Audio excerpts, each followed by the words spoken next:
7 Wonders of the World. Hello, welcome back on my YouTube channel. And today, we are on Among the 7 Wonders of the World. One shines with the glow of eternal love. The Taj Mahal, a masterpiece in marble, a story carved in time. Here on our channel, we take you beyond the beauty, into the history, secrets, and romance of this timeless wonder.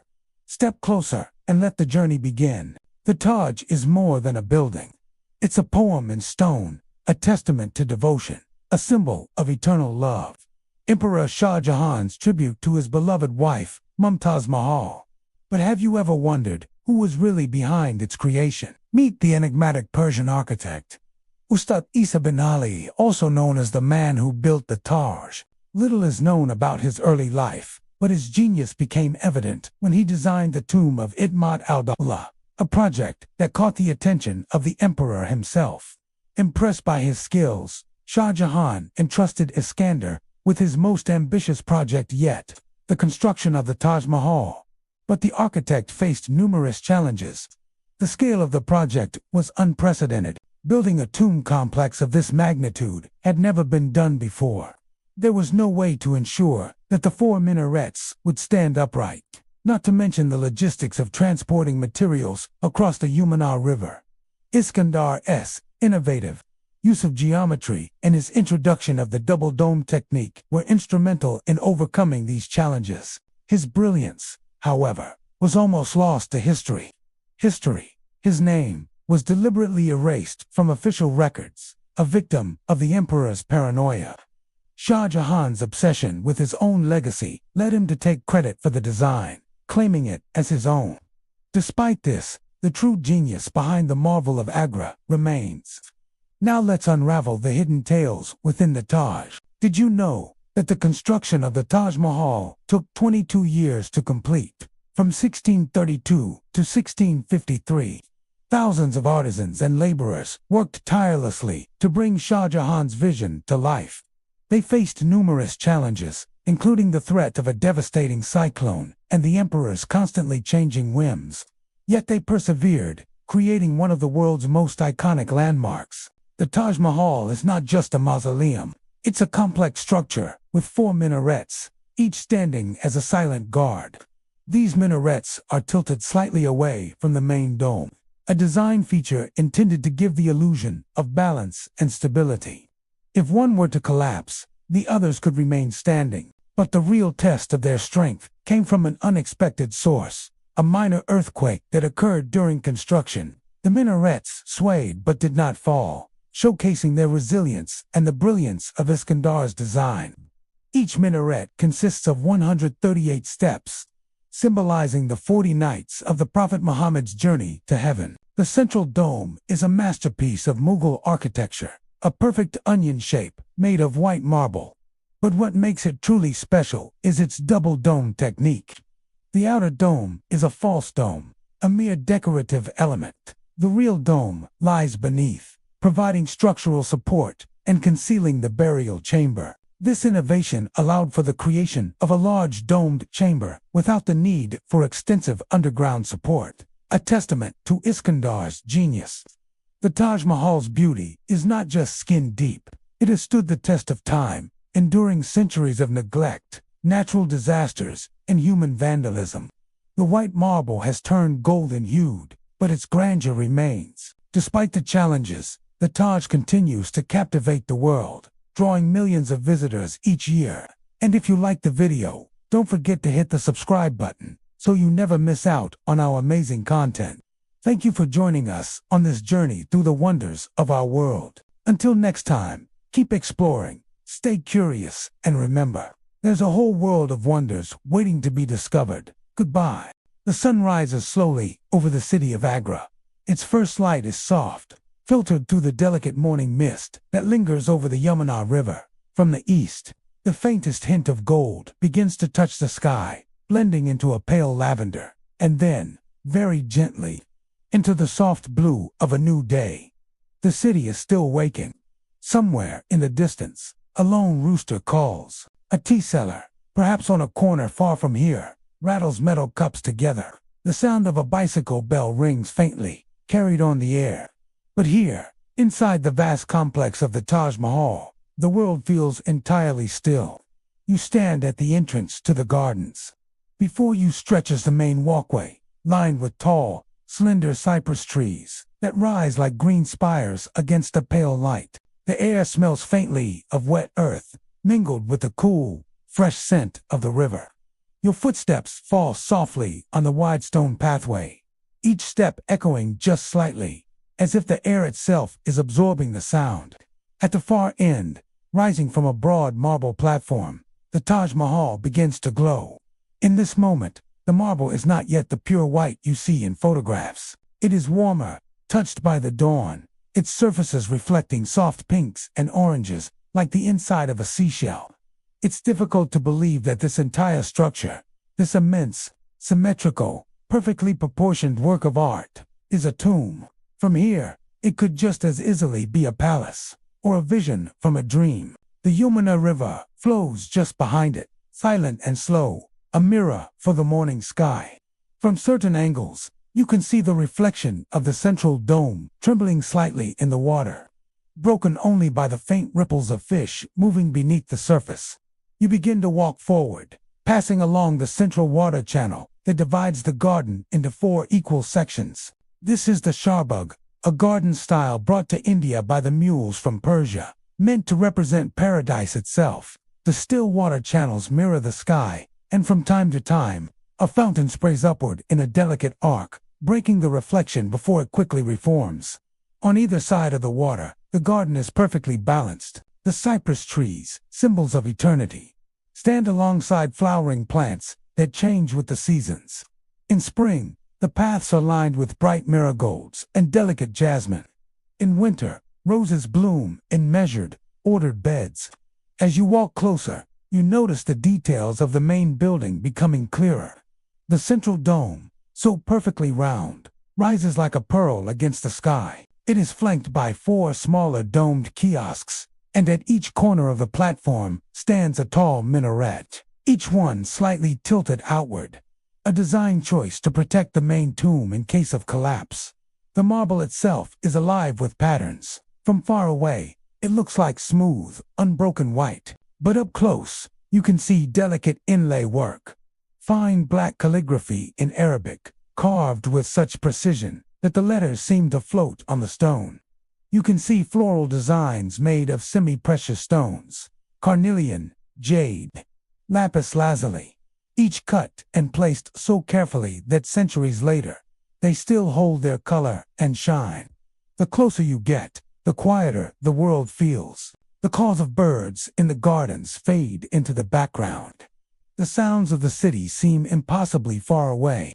Even the footsteps of other early visitors seem muted, respectful of the space they've entered. Reaching the base of the platform, you pause to look up. The sheer scale is humbling. Each block of marble, brought here over great distances, fits perfectly into the next, the joints so fine they seem invisible. The main doorway rises like a grand frame around a shadowed archway, its edges covered in more calligraphy from the Quran, passages speaking of paradise, eternity, and the promise of rest after life. For a moment, you stand still. The breeze coming from the river is cool against your skin. The marble beneath your feet holds the chill of the night before. Somewhere, faintly, the call to prayer begins in a mosque across the river, a soft and lilting sound that blends perfectly with the stillness of the gardens. You take a slow breath in. The air tastes faintly sweet, like the dew that has settled on the flowers in the garden. As you exhale, you feel a strange sense of peace, the kind of peace that only comes from places where time feels suspended. It is in this stillness, in this perfect balance between earth and sky, that the story of the Taj Mahal truly begins. Not with its marble or its dome, or even with the emperor who built it, but with the idea behind it, a place meant to hold, not just the remains of a loved one, but the memory of love itself. The love that made this possible was not rushed, it was steady, it was patient.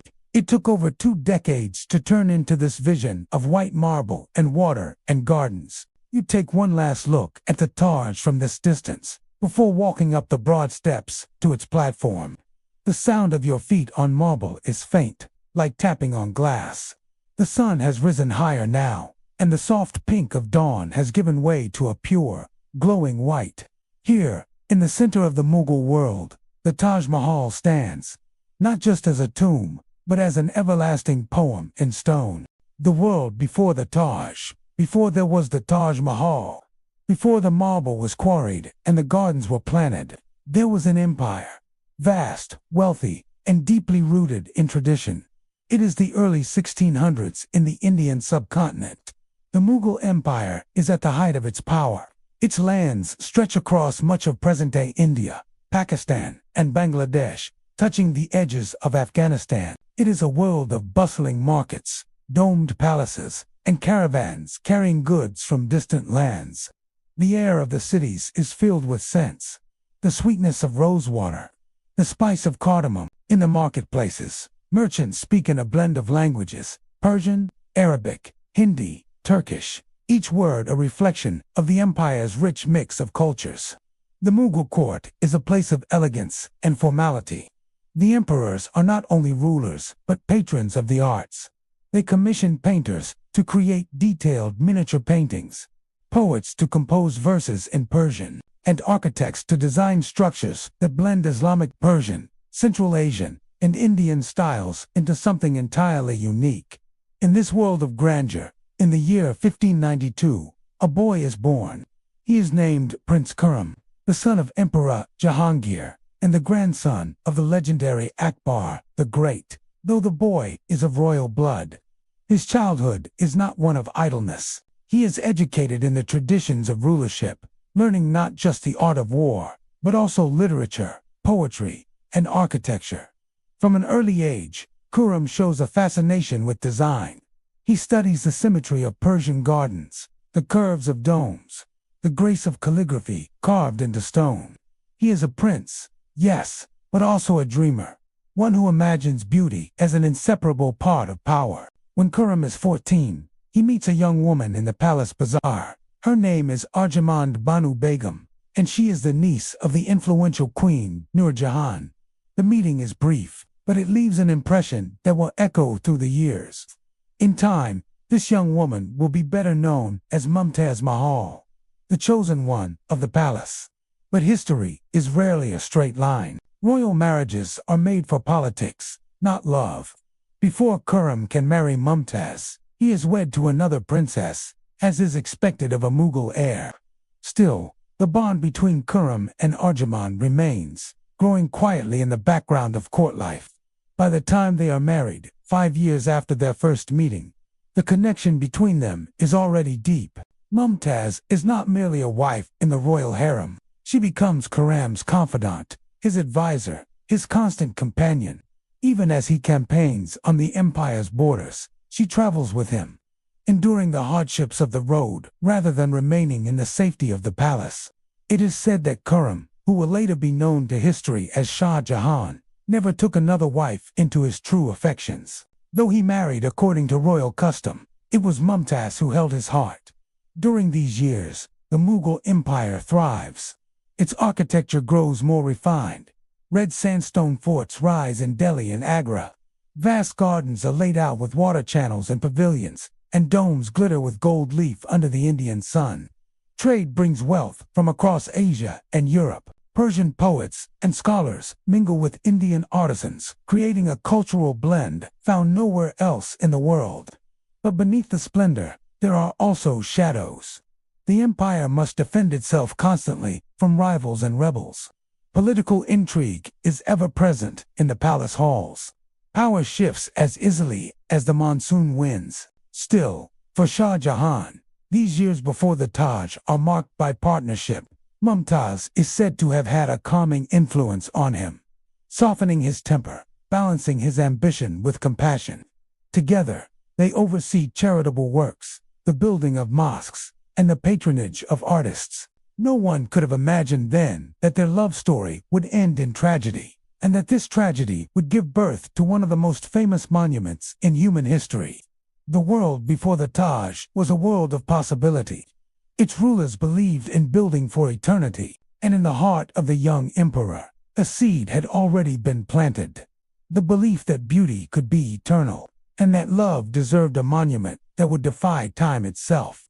For now, though, the Yamuna River still flowed quietly past the old city of Agra, its banks dotted with gardens and pavilions. The site where the Taj Mahal would one day rise was nothing more than a pleasant stretch of land along the river, visited perhaps by nobles on afternoon walks, its future greatness still hidden in the folds of time. A love and a loss. By the year 1631, Shah Jahan had been emperor for 4 years. His reign was marked by prosperity, and his court was known for its refinement and beauty. At his side, as always, was Mumtaz Mahal, his companion, advisor, and the mother of his children.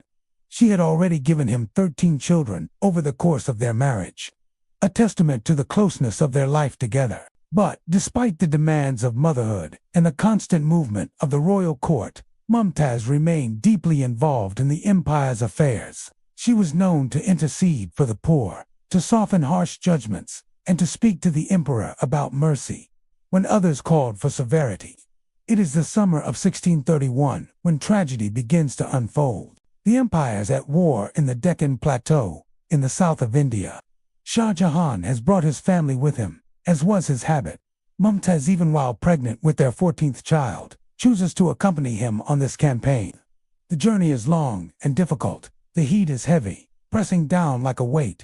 The roads are dusty, the air thick with the scent of dry earth. Despite this, Mumtaz remains at her husband's side, advising him on matters of court and caring for their children in the midst of the military encampment. On the night of June 16th, Mumtaz goes into labor. What should have been a joyous moment turns quickly to one of fear. The birth is long, and complications arise. Hours pass. The tents are lit with the dim glow of oil lamps, their light flickering in the warm air. Outside, the camp is hushed, everyone waiting for news. By dawn, the child is born, a healthy daughter, but Mumtaz Mahal's health is failing. The physicians do what they can, but the complications are too severe. Before the day is over, the Empress, Shah Jahan's most beloved companion, is gone. She is 38 years old. The Emperor is devastated. It is said that when the news reached him, he wept openly, refusing food and drink for days. His beard, once black, began to turn white. He dressed in mourning and withdrew from public life, unable to face the world without her. The entire empire mourned with him. Messages of condolence came from every corner of his realm and from beyond its borders. Poets wrote verses comparing her beauty to the moon, her kindness to the coolness of water in summer. But none of it could ease the emperor's grief. For Shah Jahan, this loss was not just the death of a wife. It was the loss of his closest friend, his advisor, the person who had shared every joy and every burden of his reign. In the days following her death, her body was buried temporarily in the Deccan, near the site of her passing. But even then, Shah Jahan knew this would not be her final resting place. He began to dream of a monument unlike anything the world had ever seen. A mausoleum so perfect, so beautiful, that it would capture the essence of their love for all time. This was not to be a hurried work. It would require the finest materials from across the empire and beyond. It would need the most skilled architects, artisans, and laborers of his age, and it would be built in the place he considered most fitting, on the banks of the Yamuna River, in the city of Agra, where the gardens could reflect both the beauty of the earth and the peace of paradise. When the royal court returned to Agra, the site was chosen. It was a piece of land across the river, from Shah Jahan's own palace in the Agra fort, so that he could see the monument from his chambers. Plans began to take shape, intricate drawings, architectural calculations, discussions of symmetry and proportion. And at the heart of it all, a simple idea. The Taj Mahal would be not only a tomb, but a visible expression of eternal love. Shah Jahan's grief never fully left him. It softened with time, as grief does, but it was always there, like a quiet shadow behind his every decision. The work on the Taj Mahal became his way of living with that loss. Each stone laid, each flower carved into marble, each verse of the Quran inlaid in black calligraphy was another way of saying what words could no longer express. The construction would take more than 2 decades, involving thousands of workers and artisans. But in the summer of 1631, none of that had yet begun. There was only a grieving emperor, a new baby without a mother, and a dream, still fragile, still forming, of a monument that would make the world pause centuries later and feel the depth of the love it was built to honor. Building a dream in stone, in 1632, the quiet land along the Yamuna River began to change. What had once been a peaceful riverside garden became a place of movement. The sound of carts creaking under heavy loads, the distant ring of chisels on stone, and the murmured conversations of architects gathered under the shade of pavilions, bent over scrolls of parchment. Shah Jahan had entrusted the project to Ustad Ahmad Lahori, a master architect believed to have worked on other great Mughal buildings. Around him, a council of the empire's finest engineers, calligraphers, stone carvers, and garden designers gathered. Their task was unlike any other: to create a structure that would embody not just grandeur but harmony, where every line, every shadow, every reflection would feel inevitable, as though it had always belonged to the earth and sky. The design took shape in stages. At its heart would be the mausoleum, perfectly symmetrical, crowned with a dome so precise that its curve would seem almost weightless. Around it, a vast Shahbag garden would unfold, divided into 4 equal sections by water channels, their surfaces mirroring the sky above. A grand gateway would welcome visitors, leading them through a gradual reveal, until they stood in full view of the tomb. But before any of this could rise, the ground itself had to be prepared. The site was leveled. Deep wells were dug and filled with stone to stabilize the foundation against the shifting soils of the riverbank. A massive platform of white marble was planned, lifting the tomb above the gardens so that it would appear to float.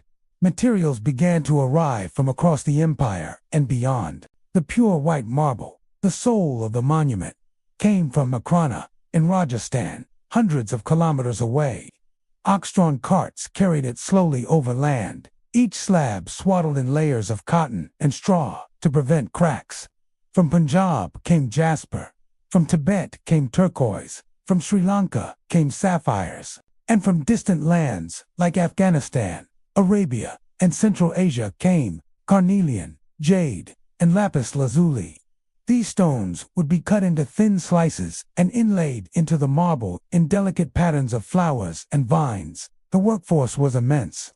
It is said that more than 20,000 laborers were involved: masons, stonecutters, inlay artisans, calligraphers, gardeners, and water engineers. They worked in organized teams, each responsible for a specific craft. Some carved the marble blocks into perfect shapes. Others polished the surface until it gleamed under the sun. The inlay specialists worked with tweezers and tiny chisels, setting each fragment of gemstone into grooves carved in the marble, a process so slow and precise that a single panel could take months to finish. The calligraphy was entrusted to a Manet Khan, a master whose skill in Arabic script turned verses of the Quran into flowing patterns of art. The letters were designed to appear uniform from the ground, even though they were placed high above eye level, a subtle trick of perspective achieved by making the upper letters slightly larger than the lower ones. The Great Dome, which would one day be the most recognized feature of the Taj Mahal, was a feat of engineering. Its inner shell was built to be strong and supportive, while the outer shell gave the appearance of lightness and grace. The dome's height was exactly matched to the width of the base, creating perfect visual balance. Every part of the construction was guided by symmetry. If a carving appeared on one side, its exact twin would appear on the opposite side. The 4 minarets that framed the platform were placed not upright but leaning outward by a fraction of a degree, so that if they ever fell in an earthquake, they would fall away from the tomb rather than toward it. Work progressed year by year. The seasons changed around the rising monument, the river swelling in the monsoon rains, the gardens turning gold in the dry winter sun. Visitors to Agra would pause along the road to watch the marble walls grow higher, each week bringing some new detail to the surface. At night, the site fell quiet, the tools laid down, the scaffolding casting long shadows in the moonlight. The emperor would sometimes come to see the work by lantern light moving slowly along the pathways, speaking with the architects about proportions, about the way the first morning light would strike the dome, or how the gardens might lead the eye toward the tomb in a perfect line. After more than a decade of labor, the main mausoleum was complete. Its central chamber held two marble cenotaphs, one for Mumtaz Mahal and one for Shah Jahan, though his would remain empty until his death. Beneath them, in a quiet, unadorned crypt below ground, lay the real tomb of Mumtaz, simple and hidden from the grand display above. Even then, the work was not finished. The mosque and guest house on either side of the tomb, the gardens, the water channels, the outer gateway, all were completed in the years that followed. By the end, the Taj Mahal was not just a building, it was a world unto itself, a place where the geometry of stone, the movement of water, and the growth of trees all joined in harmony. And though it was built from grief, it carried within it a sense of peace. The marble did not speak of loss in a loud voice. It whispered, instead of remembrance, of the quiet persistence of love even after life has ended. The gardens and the Yamuna, before you even reach the white marble platform of the Taj Mahal. You pass through a world of green, water, and symmetry. The Sharbagh, or four-part garden, which forms the heart of the monument's setting. The garden is not merely decoration. It is an idea brought centuries earlier from Persia and carried into the Mughal Empire. The Garden of Paradise. In Islamic tradition, paradise is described as a place beneath which rivers flow, where shade is plentiful, and where fruit and flowers never wither. Here, on the banks of the Yamuna River, that vision was shaped into earth, stone, and water. From the main gateway, a straight path stretches forward, its center marked by a long, narrow water channel. The water is still most of the time, a perfect mirror for the cypress trees on either side. At intervals, small fountains break the surface, sending streams of water into the air, which fall back in soft ripples that catch the light. The layout is geometric, for large squares, each divided again into 4 smaller plots, making 16 garden sections in all. From above, it looks like an intricate carpet, with the water channels forming the seams and borders. Every part of the garden is balanced, reflecting the same symmetry that defines the main tomb. The cypress trees are tall and dark, their shapes straight and narrow. They are symbols of eternity, standing in contrast to the flowering plants that change with the seasons. In spring, you might see beds of tulips and irises in bright purples, reds, and yellows. In winter, the roses bloom, filling the air with a gentle fragrance. Mughal gardeners would have carefully tended each plant, ensuring that no corner of the garden fell out of balance with the others. As you walk along the water channel, you notice how the view is framed. From every point, the Taj Mahal remains in perfect alignment at the end of the path. The architects designed this deliberately, so that visitors would always feel drawn forward, step by step, toward the white marble at the garden's far edge. To your right and left, birds move quietly among the trees. Green parakeets chatter softly. A kingfisher perches near the water, its feathers flashing blue when it moves. In the stillness of early morning, the garden feels alive but unhurried, every sound softened by the open air and the presence of water. The Yamuna River flows just beyond the Taj Mahal's rear wall. Its surface shifts slowly, reflecting both the monument and the sky above. In Shah Jahan's time, the river was not just a scenic backdrop. It was an essential part of the design, a source of water for the gardens and a natural mirror that doubled the view of the mausoleum when seen from certain angles. It is said that Shah Jahan imagined a second structure on the far side of the Yamuna, a black Taj Mahal that would serve as his own tomb, connected to Mumtaz's resting place by a bridge of pure marble. Whether this was truly his plan or only a later legend, the river would have been the thread that tied both visions together. Standing near the edge of the garden, you can hear the faint movement of the water against the banks. In the quiet of dawn or the calm of late evening, the river becomes part of the atmosphere of the Taj, not just something you see, but something you feel in the air, cool and faintly damp. The Mughal engineers understood the importance of sound in a space like this. The splash of a fountain, the trickle of water through narrow channels, the rustle of leaves in the breeze, all of these were part of the experience. They softened the edges of silence, creating a sense of life without noise. As the sun rises higher, the light begins to change the garden's mood. In the morning, the marble reflects pink and gold, and the water channels seem to glow. By midday, the light is sharp, the shadows deep, and the green of the plants stands out vividly against the white of the tomb. In the evening, the sky turns orange and lavender, and the garden becomes a place of long shadows and slow breezes. At night, when the moon is full, the garden must have seemed otherworldly. The fountains would have been still, the water channel, like a strip of glass. The Yamuna, touched by silver light, would have reflected the dome and minarets so clearly that it might have been difficult to tell where the monument ended and its reflection began. Walking through the Charbagh is not just a journey to the Taj Mahal. It is part of the Taj Mahal. Without the gardens, the monument would lose much of its meaning. Here, the ideas of eternity, balance, and paradise take root in living form. The marble may stand unchanged for centuries, but the gardens change every day. Flowers blooming, petals falling, leaves shifting in the wind. And so, before you step onto the marble platform, you pass through a living reminder of what the Taj Mahal represents. It is not only a place for the dead, it is also a place for life, for the sound of water, the scent of flowers, and the movement of trees under the sky. Inside the Taj Mahal, as you climb the final steps and reach the marble platform, the gardens fall away behind you.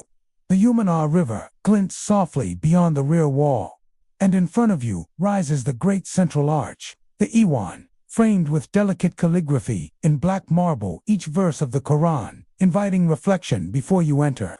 The doorway is tall enough to make you feel small. Its recessed frame creates a deep shadow, so that the brilliance of the white marble outside gives way to a soft dimness within. You pause here for a moment, letting your eyes adjust. Before stepping inside, the air changes immediately.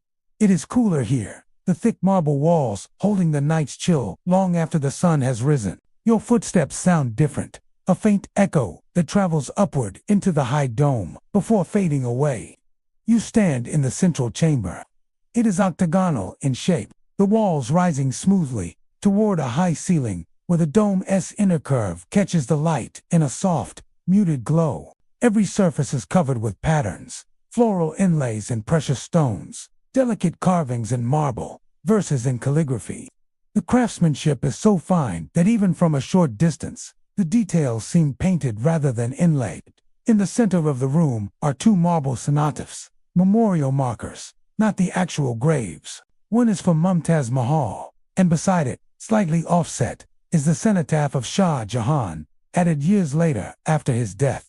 Both are surrounded by an intricate marble screen, the yali, carved from a single piece of marble into a lace-like pattern. The screen is not flat. Its carvings have depth, the floral motifs standing out gently from the surface. Through its openings, you can see the cenotaphs more closely.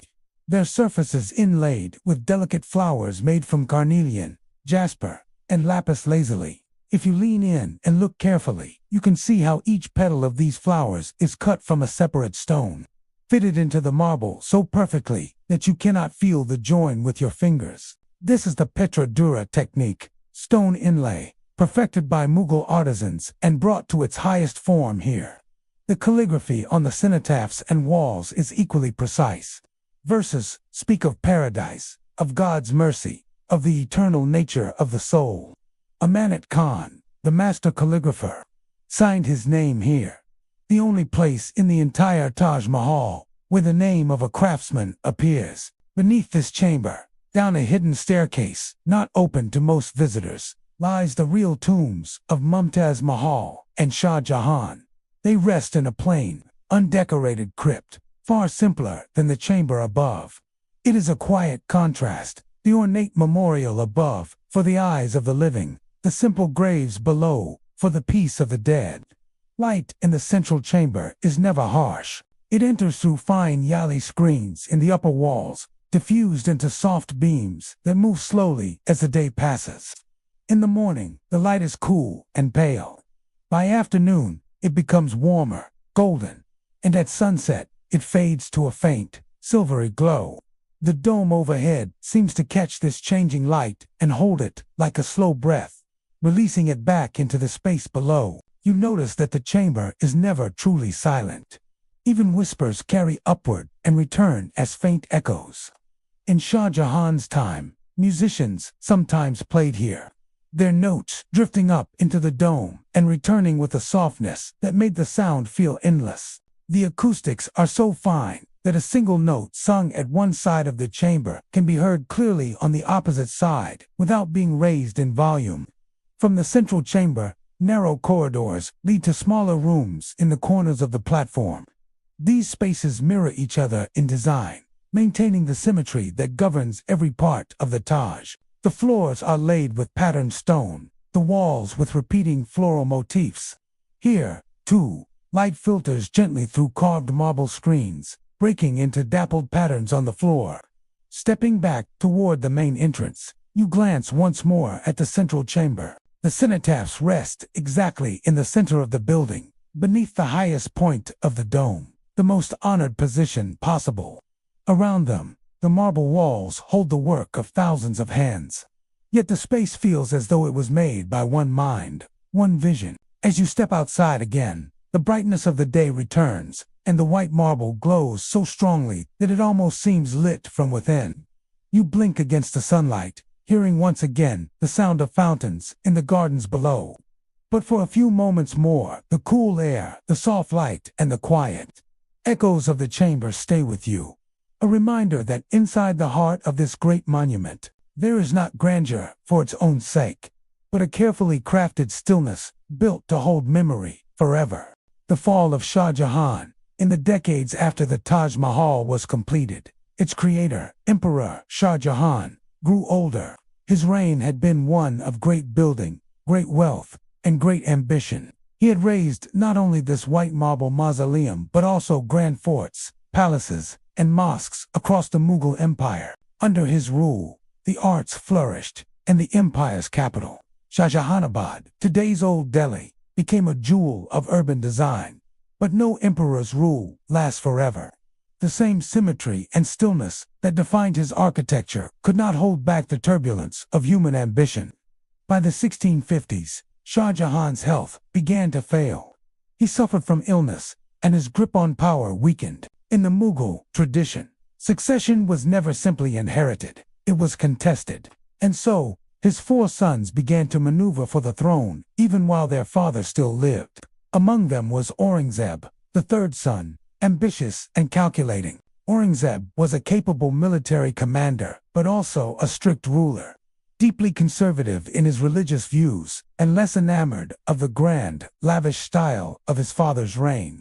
In 1658, while Shah Jahan lay ill, Aurangzeb seized his chance. He marched into Agra, declared himself emperor, and placed his father under arrest. The imprisonment was not in some distant dungeon, but in the Agra fort, the massive red sandstone citadel, just across the Yamuna River from the Taj Mahal. Within the fort, Shah Jahan was confined to a set of comfortable rooms in the Musaman Burj, an octagonal tower with marble lattice screens and balconies. From these balconies, he could see the Taj Mahal clearly in the distance. Imagine that view, the white dome rising above the gardens, the minarets standing like sentinels at each corner, the Yamuna flowing gently at its base. For 8 years, this became Shah Jahan's only connection to the world he had shaped. A vision of the monument, built for the woman he had loved above all others. Accounts from the time suggest he would sit for hours, gazing at the Taj Mahal, sometimes with a mirror placed before him so he could see it without straining his body. Perhaps he thought of the nights they had spent together before her death. Perhaps he recalled the day construction began, when the first marble blocks were laid into place. Perhaps, in the stillness of those final years, the monument no longer felt like a grand project of empire, but simply a resting place for a beloved wife. Meanwhile, Aurangzeb ruled with a different vision. He restricted courtly extravagance, reduced the building of monumental architecture, and focused instead on expanding the empire's military reach. The Taj Mahal, though respected, no longer received the constant attention and care it had under Shah Jahan. Weeds began to creep into the gardens.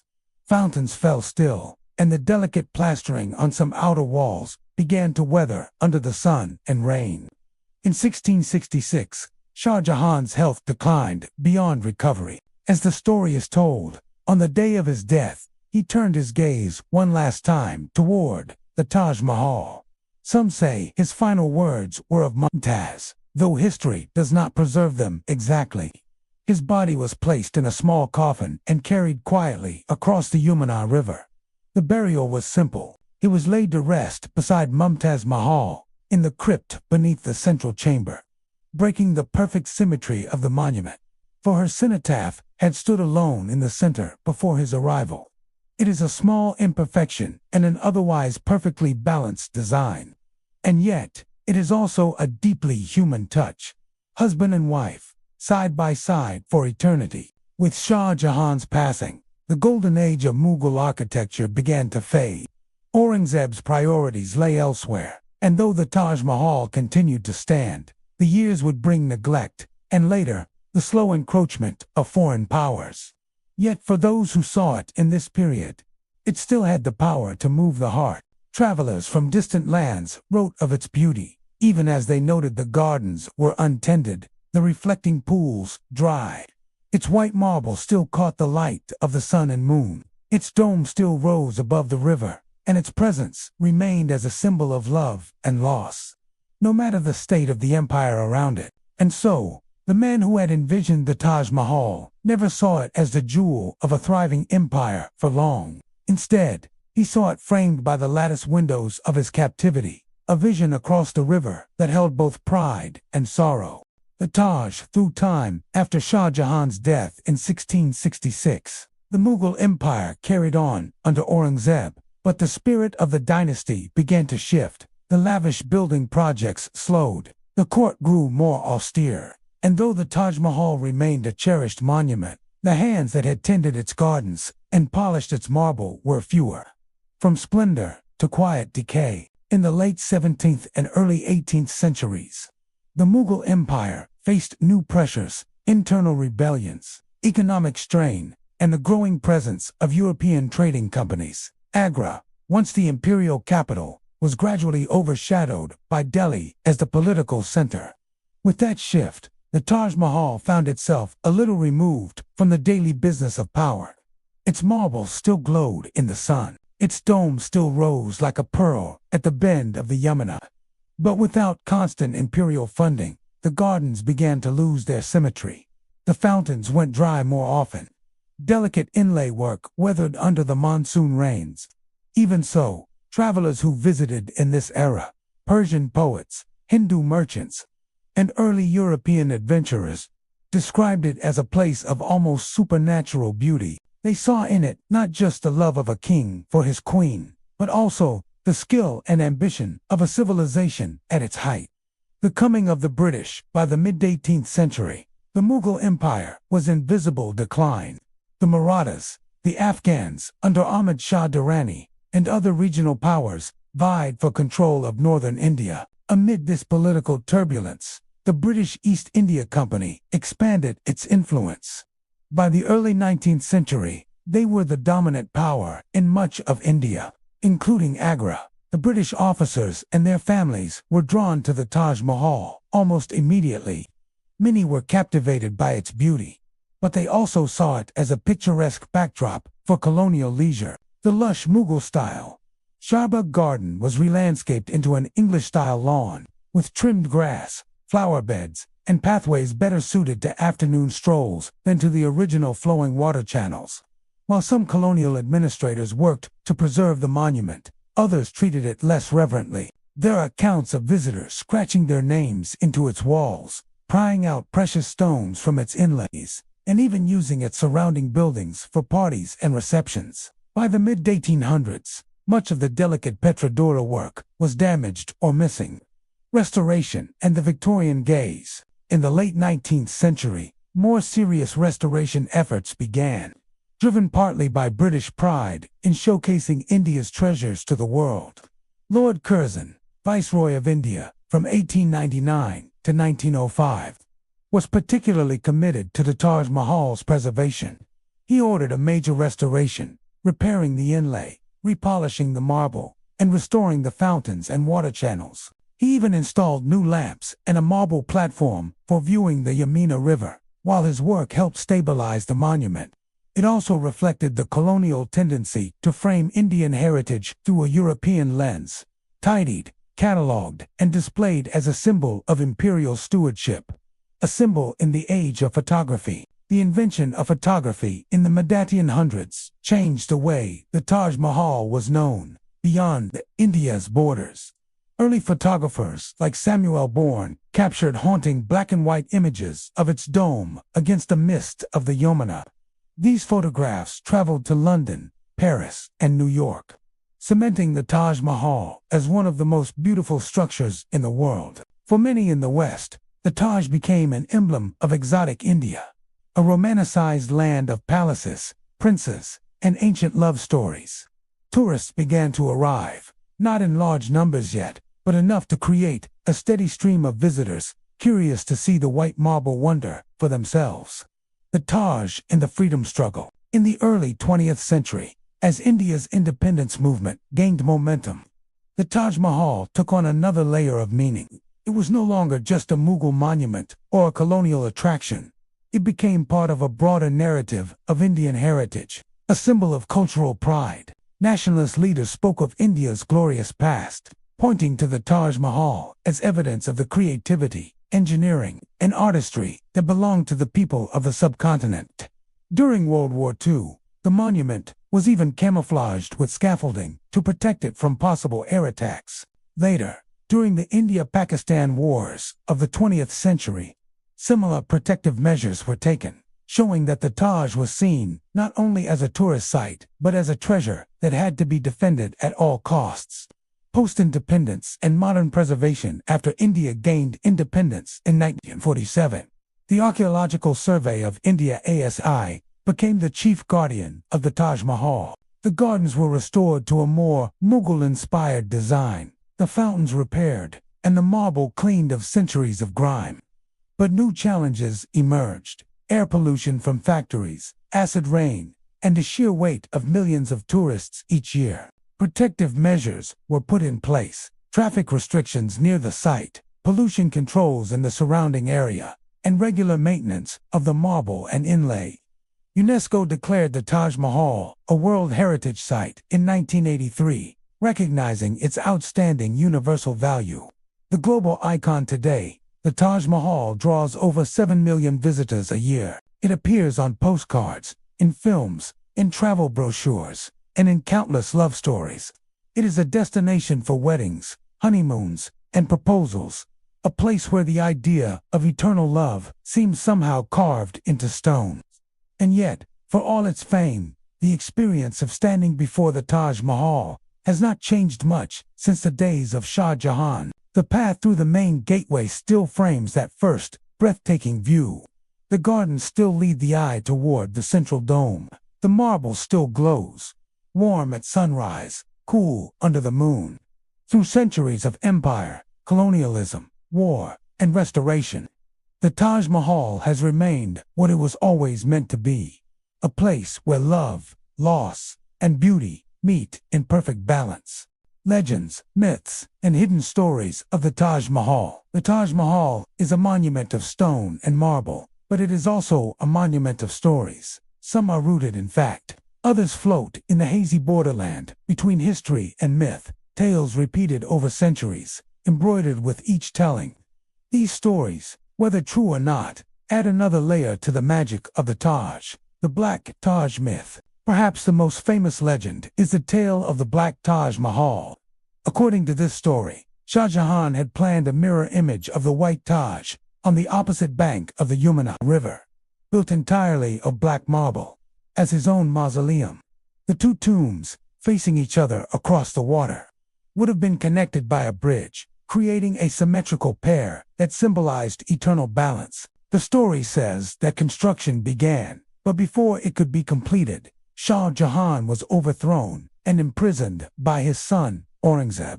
The foundations of the Black Taj were left to crumble. Historians have debated this tale for decades.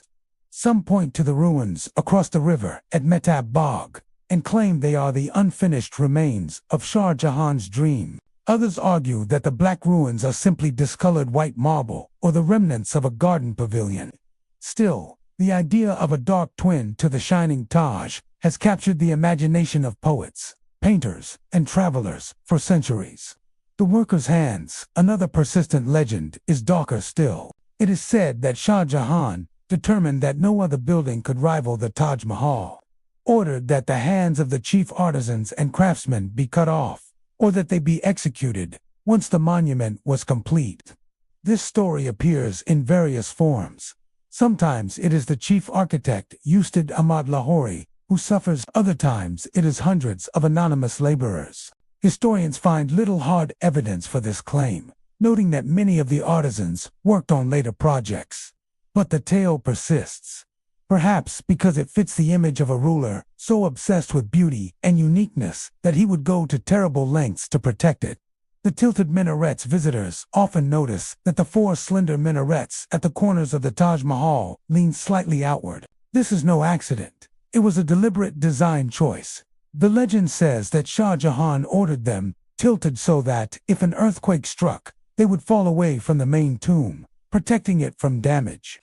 Whether or not this was the true reason, it has become part of the Taj whispered lore. A small but telling example of the care taken to preserve perfection. Hidden chambers beneath the Taj. Beneath the main platform of the Taj Mahal lie corridors and rooms rarely seen by visitors. Some are maintenance spaces. Others are sealed entirely. This has fueled speculation for centuries.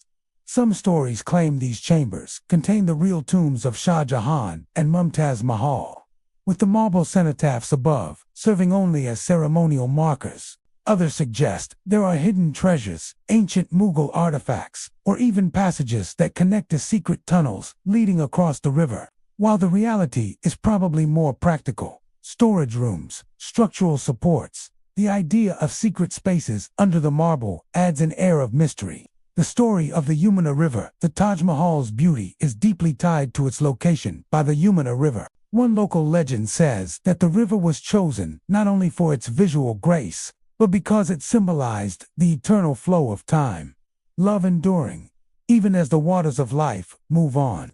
In another telling, the river itself was a divine witness to Shah Jahan's love for Mumtaz, carrying their story downstream to the sea so that the whole world might hear it. The disappearing gems. When the Taj Mahal was first completed, the white marble was not its only treasure.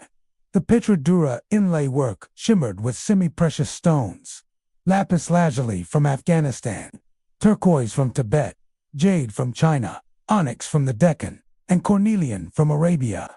By the time British officers visited in the 18th century, many of these stones were missing. The story goes that during the political turmoil of the Mughal decline, looters pried the jewels from the walls at night, carrying them away in small bags.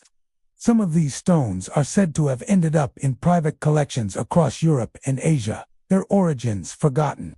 The Moonlight View, one of the most romantic pieces of Taj lore, ISN T. Dark et al. It asks the belief that the Taj is at its most beautiful under a full moon. In Shah Jahan's time, there were moonlight garden parties, where noble guests would walk the marble terraces as the dome glowed silver.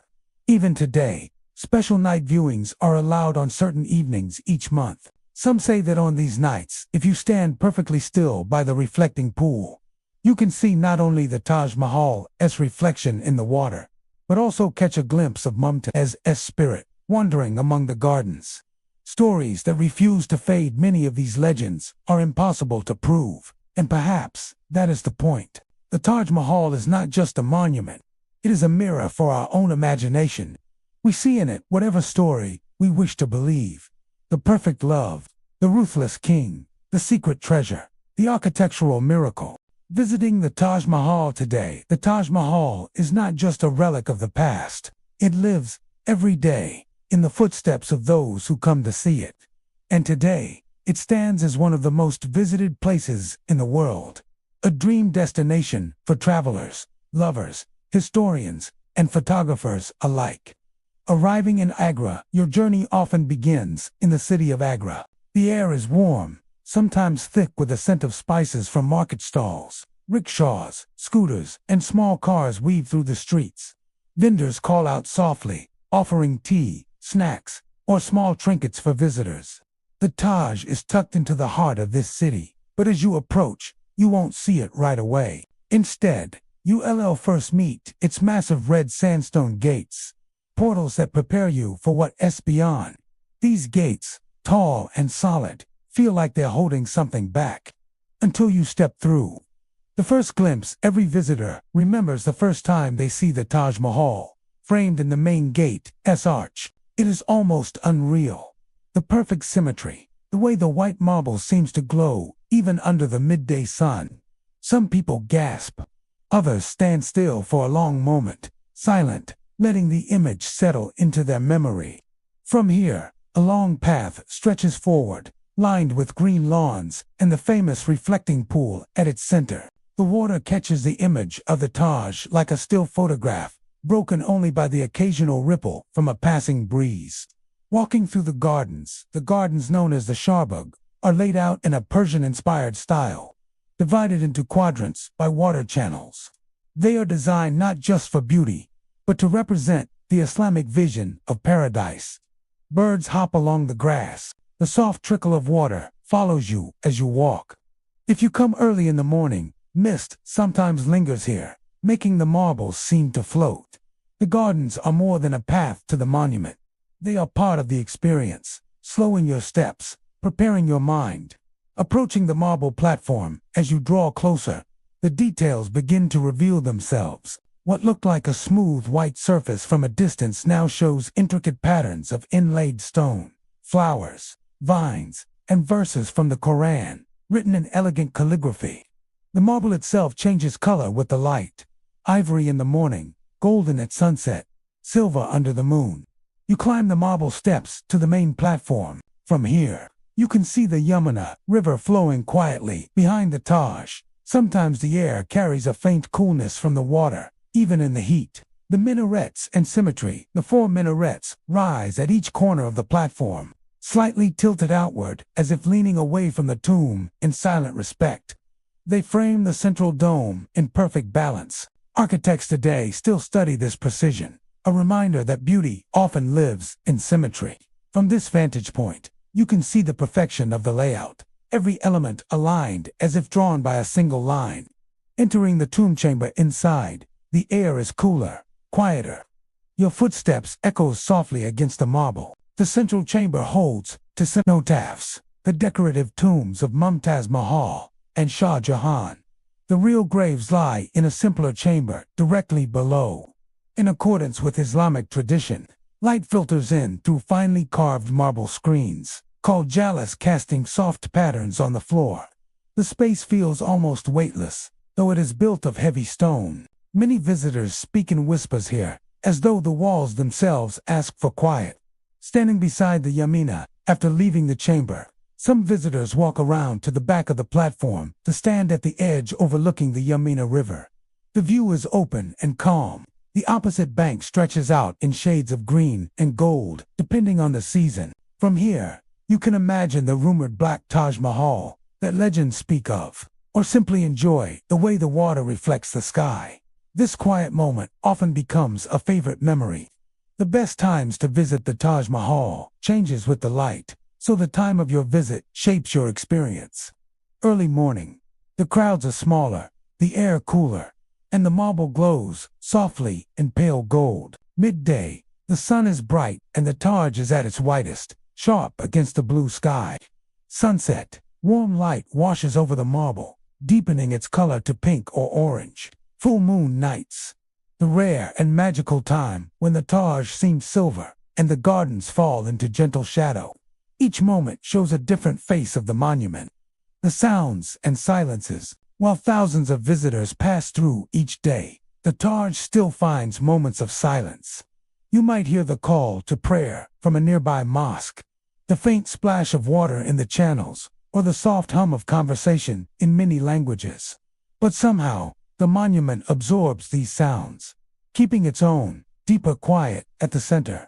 Leaving the Taj Mahal. When the time comes to leave, you retrace your steps through the gardens. The monument remains behind you, slowly disappearing into the frame of the main gate. For many, this last glimpse is as emotional as the first, a reminder that beauty, like love, is something you carry with you after you part from it. As you step back into the streets of Agra, the noise and color of the city rush in again, but the calm of the Taj Mahal stays with you. A stillness you can return to in your mind anytime you need it.